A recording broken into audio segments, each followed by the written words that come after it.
నమస్కారం. ఎస్ఎన్ఎస్కి స్వాగతం. డిఎస్సి అభ్యర్థులకు మంచి రోజులు వస్తాయని టీడీపీ జిల్లా ఉపాధ్యక్షులు మండల వెంకటరామ అన్నారు. కృష్ణా జిల్లా అవనిగడ్డలో మంగళవారం డిఎస్సి అభ్యర్థులు తెలుగు యువత ఆధ్వర్యంలో డిఎస్సి అభ్యర్థులు నిరసన కార్యక్రమం చేపట్టారు. మాట్లాడటం జరిగింది. ఇంకా మాట్లాడాల్సిన వాళ్ళు కూడా ఉన్నారు. 4-5 సంవత్సరాల నుంచి ఇక్కడ అవనిగడ్డలో ఎక్కడ డిఎస్సి పడుతుందా, మనం ఇంటికి వెళ్తే మనం ఇక్కడ కోర్సులు మిస్ అవుతాము, ఇక్కడ చదువుకొని మన ఉద్యోగంతోనే మన ఇళ్ళకి వెళ్ళాలనే ఒక ఆలోచనతో, ఒక మంచి లక్ష్యంతో ఈరోజు ఇక్కడికి వచ్చిన వాళ్ళు మీరందరూ. ఇట్లా లక్షల సంఖ్యల్లో ఉన్నారు మన రాష్ట్రంలో. దగ్గర 7-8 లక్షల మంది విద్యార్థులు డిఎస్సి ఎప్పుడు పడుతుంది అని చెప్పి ఎదురు చూసే వాళ్ళ సంఖ్య ఉంది. ఎందుకంటే ఒక మంచి ఆలోచనతో, ఒక ఉపాధ్యాయ రంగంలో మనం నలుగురికి విద్య చెప్పే లేని గొప్ప ఆలోచనతో మనం ఒక ఇప్పటి నుంచో అనుకుని చిన్నప్పటి నుంచి ఒక ఉపాధ్యాయుడిగా అవ్వాలి, ఒక ఉపాధ్యాయురాలుగా అవ్వాలని చెప్పి మీరందరూ చదువుకుని ఈరోజు ఇంతవరకు వచ్చి ఈరోజు జగన్మోహన్ రెడ్డి గారు చూపించిన విధానం ఎలా ఉందో మీరందరూ కూడా చూశారు.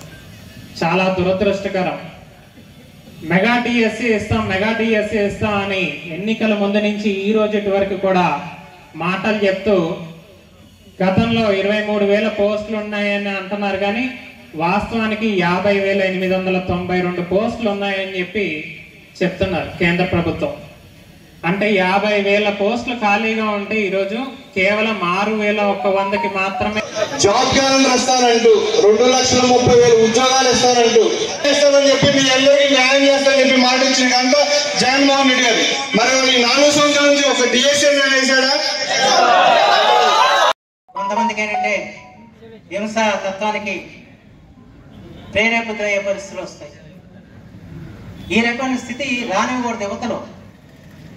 యువత భవితకి రాజకీయాలు అన్నాయి, యువత భౌతిక తోడ్పడాలి తప్ప యువతని మత్తులో ముంచేదానిగానో, యువతని నిర్వీర్యం చేసే విధంగానో, యువతని